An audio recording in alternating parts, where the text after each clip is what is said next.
Welcome back to the channel. On this episode we've got a VE Commodore in. It's been turned to a drift car. It's been running around doing a heap of local events and stuff for, I don't know, 3 or 4 years now. Pretty solid. We sold the owner of this vehicle big valve train package. I'm not too sure. I think it was around 3 years ago. We used a Crow cam, LS7 lifters, all the same stuff that we use in our packages today. And this thing has copped an absolute beating flawlessly. It's just, as far as the engine's concerned, touch wood, we've not had any concerns. So it's been through a heap of tires, it's been through a heap of clutches. That's about it, really. Otherwise, it's been solid. We tuned it 3 years ago. I don't think we've even had to touch it up. It's full open loop tuned. We have tuned it quite rich. It's terrible on fuel, but it's all part of keeping them alive. Anyway, it's going to Rocky Nats again this year. Done a few Rocky Nats now. It's done a few Matsuris, and just before it goes up there, we've been given the car again to give it a full go over. So we're doing a bit of a Rocky Nats prep video. And so the clutch throwout bearing's noisy. We're going to replace the slave. The engine mounts are just toast from a small fire it had, like a full service and stuff. So, but yeah, we'll get into it. We'll make a bit of an episode out of it. I think give you guys the opportunity to see how we sort of look into things before they go to events, and just make sure the car's solid, you know.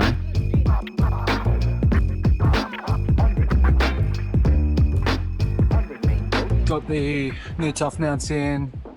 Had a bit of a fire happen, so the poly in that one's buggered. The gearbox is out. Getting a new slave. This bearing's just making some noise, so fix that. This is all for prep for Rocky Nats. It's getting a livery soon, so it won't just be normal red. Got the new fuel line in. That caught fire as well. This car's been on fire a couple of times, so just trying to sort out everything to make it like 100% to go get abused for 3 days straight.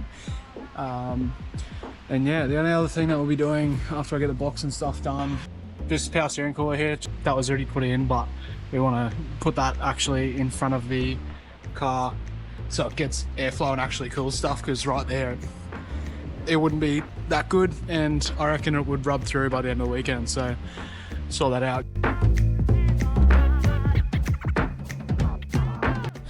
Righto, after getting the old power steering cooler out and making an absolute mess, hard line that was coming down here, the factory one, that was leaking at the crimp fitting, so we're actually going to delete that bit and run straight out of here, through here into the power steering cooler.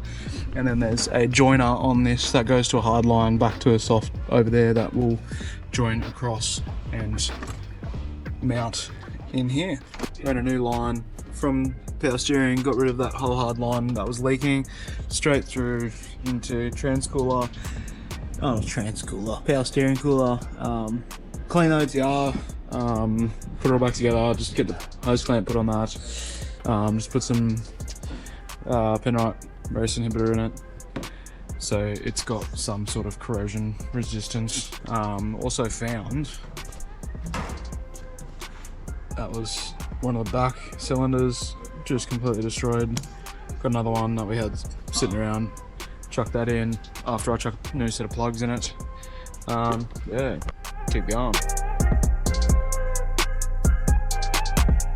Righto, so all new fluids have gone in. New Rocco filter, got 1550 penrite, brand new ATF, some 140 weight penrite, premium mineral, because it's got a true track in it. They normally recommend, I think, slightly a thinner oil, but because this car takes an absolute beating, we just try and do everything we can to make it last. This new exhaust gasket with some cone nuts, so that won't come loose again. Tough mounts are in, power steering cooler's in. Gonna give it alignment very soon. It'll go off to get livery done.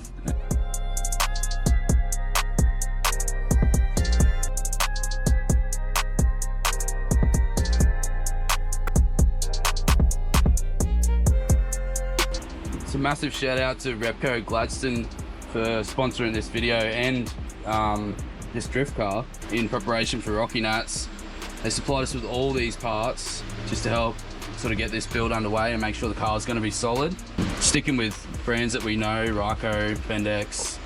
These are the cheaper plugs that we use. They seem to work really well in the Commodores. Good Penrite fluids. And then we've got a set of ice ignition leads to put on it. I've tried every brand of leads and not really had much success, but so far these seem to be the better ones to use.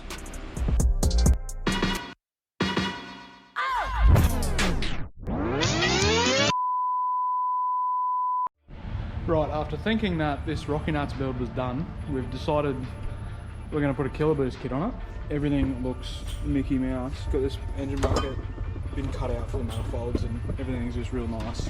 Some extended leads, gaskets, intercooler brackets, welded on AM already on the front cover. Like, everything's there, just ready to bolt up. Even got like instructions and everything. But yeah, tear the bar off and pull everything back out to then fit some manifolds and get it boosted. Righto, intercoolers all mounted up. Changed up the mounting a bit, put a rib nut under there and a bolt instead of just roofing screws underneath. All I did was just drilled a hole through the subframe here and then nut and bolt on the corner, and that is solid as it can be with some clearance still between the radiator. So now I'm going to move on, pulling this water pump off.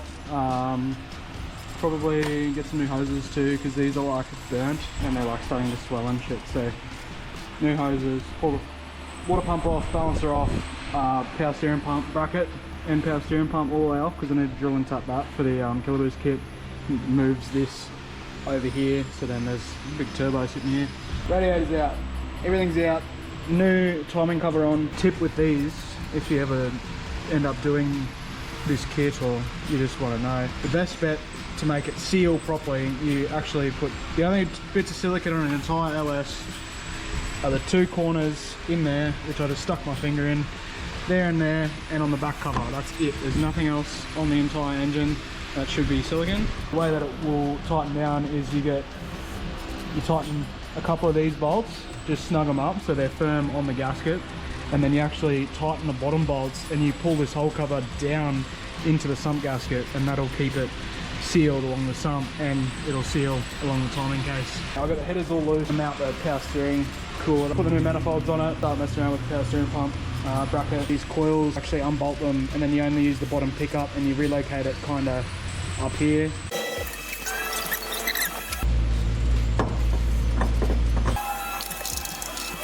I'm going to move on to the power steering stuff. That needs to be opened up to 10mm, because that's where this stud will go through the pump. And the bottom one, you drill an 8.5mm hole and tap a M10 by 1.5. One of these bolts will thread it into the bottom of the power steering there. Top hole's drilled all the way through, 10mm. This stud will be in the head. The other one, I've only tapped the first half because the bolt isn't very long, so it shouldn't actually protrude into the second half anyway. It's the way that the plate sits, lines up to all those holes, and this one actually sits like that. So the pump actually goes in first, bolts onto the bracket because it's got this reset in there for that, and then you actually slide the entire thing on there and then bolt the rest of it up. All the accessories are back on. Water pump needs to go on before the power steering pump. Got a new alternator, bent this line, extend a loom to run down there and up from underneath, so this wire's out of the way. That's coolant temp that gets removed and put at the back of this head, and then there's an extension harness that they supply. P-clamped, got rid of the factory bracket that sits down on the frame rail here, and then figure out where I'm going to put these cables that normally sit up in the box up here. This needs to be extended so it doesn't, because the dump goes straight past here. Get something that'll fit the power steering reservoir up, shorten this hose a bit so I can move over and down.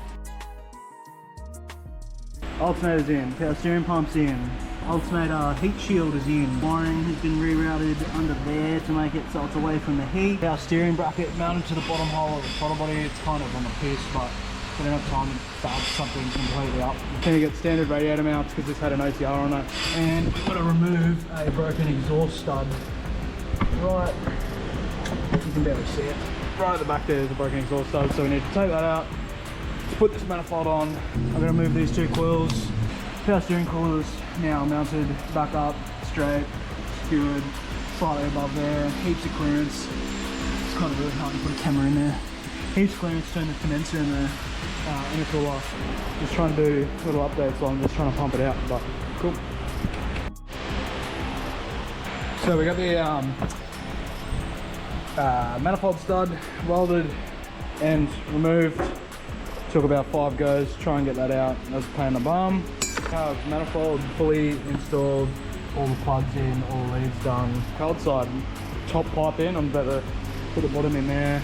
Need to get rid of the breather that runs from the manifold into the valley cover there, because if you leave it on and you boost it, it will just put all of the boost straight into the crankcase and it'll breathe absolutely crazy. Really needs a catch can set up, but we don't actually have one for this car. It's kind of just open.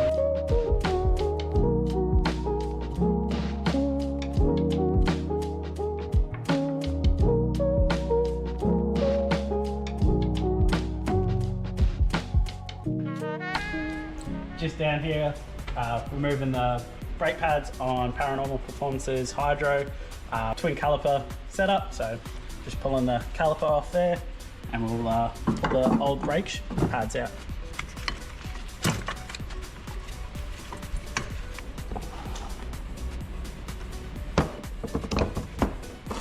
So these ones have seen a bit of track day.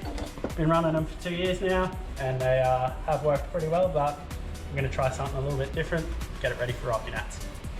Cheers Repco Gladstone for sponsoring the Bendix Street, Road and track pads. It's pretty easy to go in, so we're just about to put the caliper back on. Once we get that lined up, happy days. Cheers guys.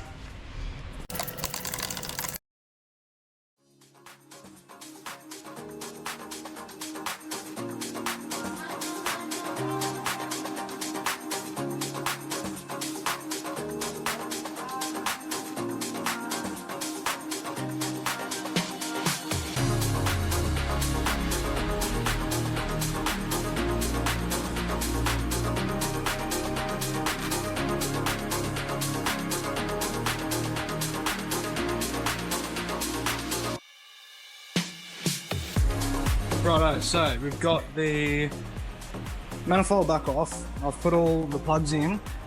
I've put the oil feed line up and under, try and get it like right up out of the way, and then probably snake it somewhere like up here. I might need to route it differently, but that's on. Drain sitting there ready to go on. Found a filter for it. It's a bit squished, but that's what we'll have to deal with. It's fine, it's not broken, it's just squished, so it should be okay. It's not much boost, so it shouldn't make a difference in power. Got a set of 1000 injectors for it, just bench tested them. Got the dump pipe wrapped already. I'm gonna try and slot it in. I've got the plugs in, which is not normally what you do if you ever pull headers off, because you can break them clean off. But I'm going to try and put the manifold on really carefully to get it in there, because getting plugs in after the fact is kind of a pain in the ass. I will put these manifolds back on, put the dump in, and start routing everything and final fitting the hot side.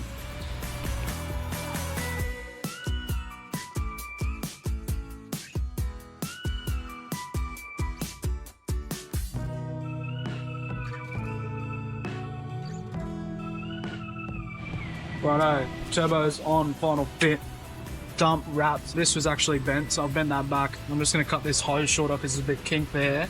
And the turbo beanie will go next to it. Oil feeds on and tight. Drains on. Wow, the light was terrible.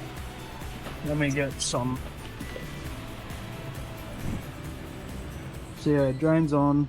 KPM Motorsport has, well, Fuel Systems have sent us a fuel system for this VE for Rocky Nuts. So they're another sponsor of this car. They do sick drop-in pumps. We've got it on one of our cars here at the shop.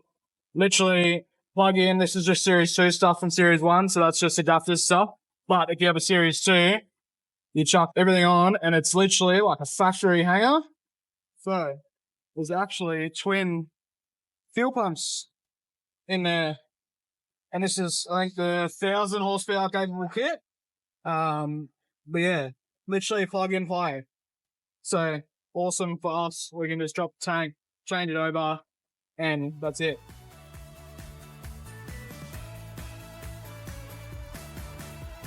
So, gate's fully mounted. Just got a pipe directing it down a bit, trying to just make it so it's not just coming out of the flan. Dump pipe has been made up. Just cut the rest of the exhaust off here. Try and make it so we can join it up. We were going to make a full exhaust, but by the time we order steel and get it here, it'd be way too late. So we're just going to make do with what we have sitting around.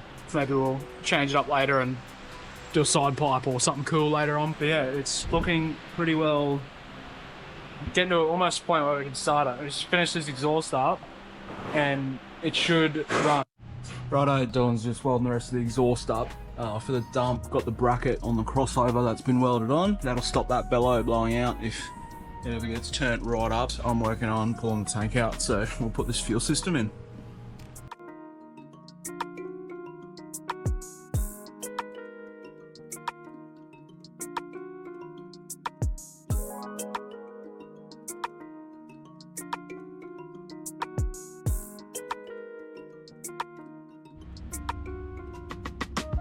Righto, exhaust is fully mounted.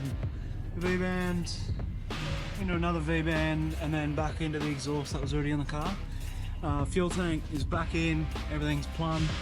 New fuel lines in, breather's back on. That's pretty much it. I'm going to put on this catch can we had laying around. Nothing special, it's just an airflow one, but it's better than having open breathers drifting. Make sure nothing flammable going anyway, because it'll get warm. Yeah, literally catch can and hit the dyno. So catch can's in, just need to zip tie some lines to make it a bit neater. 2.7 bar map sensor. I just put like a little bit of sheet that I had on the manifold to like hold the sensor down, because it's an old style sensor. It doesn't actually have the bolt like a later model VE does. So I just got that plate so when it does make boost, it doesn't just pop it out of the manifold. Got 40 litres of ethanol. And technically, it should just run.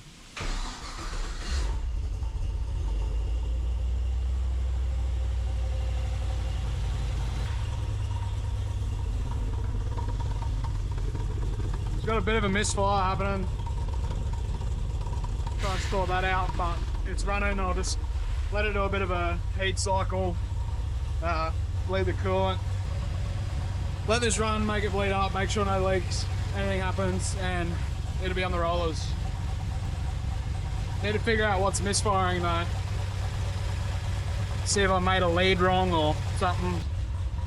Fuel gauge that works now too. Actual float come off in the tank. I've never actually seen it on a Commodore before. Yeah, it's literally just sitting in the bottom of the tank. Seems like it's clearing up a little bit, so I wonder if it just needed to get like a bit of heat into it, because yeah, it's cleaned right up. You can hear it popping in that. I think that's actually just the mufflers. It popped before it got turboed anyway. Sounds pretty crap, but that's what we'll have to deal with until after next weekend. Well, this weekend actually. Bubbles coming out. Thermostat should be open soon. Nothing's rubbing, nothing's on fire.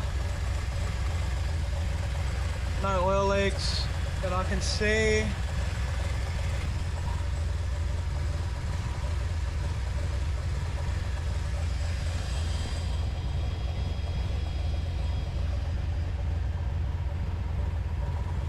No oil on the floor. Yeah, that's the exhaust all bolted up, so seems right. Everything's just burning off. I need to degrease it as well. Smoke pouring out. That heat wrap's just burning.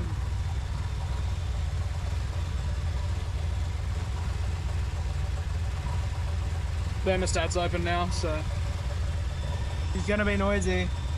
I can hear it. Can hear it whistling. just sitting there at idle, so should be spicy.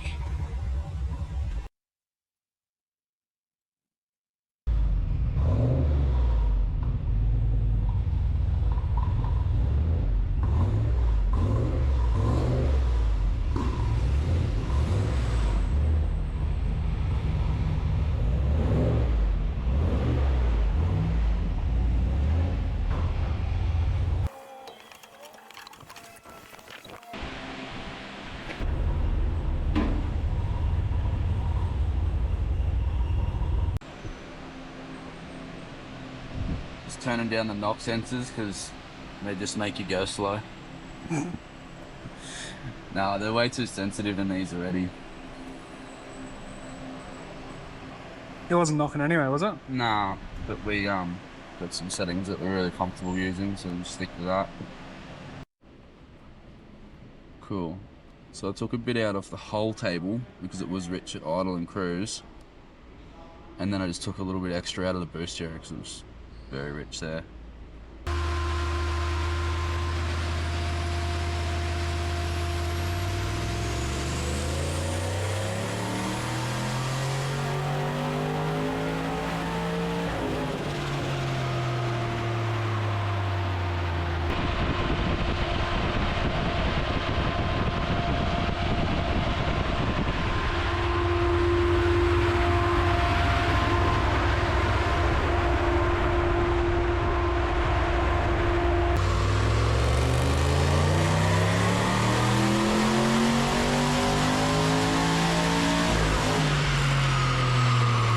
Righto, so from the last clip we found a couple of plugs, leads not fully on. That didn't really seem to make a difference with the power, but we moved the map reference for the dyno from the turbo to the manifold and we're actually making like way less boost than 7. I think we got to like 4 or 5 pound into 7, so that was where it wasn't taking power at all. So I've moved that to the manifold and we've put a boost in it to try and get at least 7 pound to the intake. And then it started frying tyres on the dyno, so we changed the ramp rate, so the graphs will be different because of that.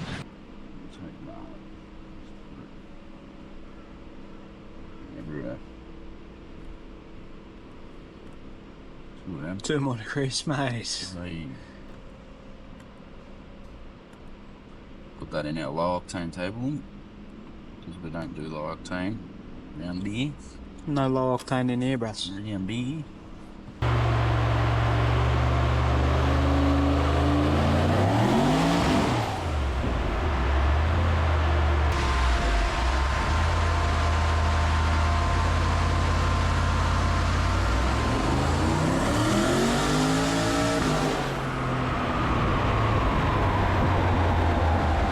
Can't I go broom?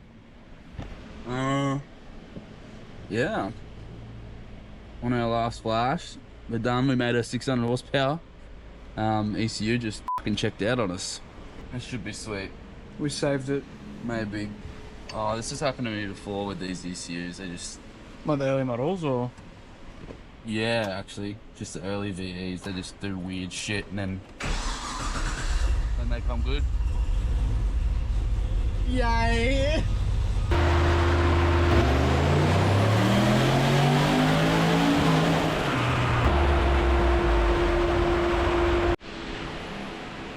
Righto, so it's off the dyno, got the bumper back on. Me and Dylan had a thought, we're like, oh, we got seats upstairs for like our old drift car that we were building, and then we took it out, and then Dylan bought rails for a VE for his ute, and so I pulled the old seats out and I've put just these like cheap like bucket seats in because the driver's side backrest actually like was pretty buggered. You're in the car, the whole backrest, if you push sideways it would like the backrest would go with it, so it wouldn't be far off breaking. Put them in for rocking nuts, and then at least the passengers won't be sliding around and sliding into the driver every 2 seconds. Yeah, we did like a bunch of heavy load stuff at the end on the dyno to make sure, like with heat and everything, and it seemed pretty good.